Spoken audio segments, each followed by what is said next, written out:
before this interview, people were asking me to talk to you about the cost of data, which you supported them and campaigned with them.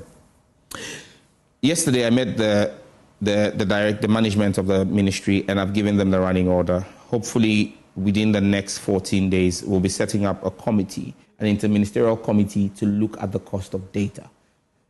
And again, at my vetting, I said that it is my fervent belief that before the end of this year, we should see some movements in the data offerings. Now, let's be very clear. I've said that there are two models here.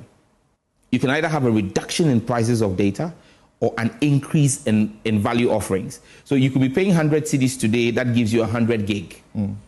Do we want to make the 100 gig 75 cedis? Or do we want to maintain the 100 gig but make the telco offer you 150 gig for the 100 cedis?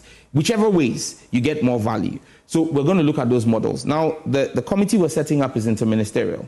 It's going to have representation from the Ministry of Energy and the Ministry of Finance. It's going to have representation from the PURC, and then from groups like NUCS, the Chamber of Telecoms, from content producers, those who do skits and all of that. They're going to have representation there. The reason why we're going to energy is because the main cost that builds up the MNO's cost is what they are getting, the pricing they're getting from their tower companies.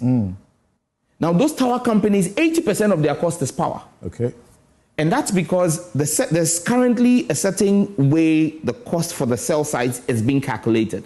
If we can fix that with PURC, you can then see a result. And so there is a committee that will be set up in 14 days, within the next 14 days, and will deal decisively with data. They will have their TORs, they will have a timeline to deliver a workable plan for us to see some reduction in the cost of data.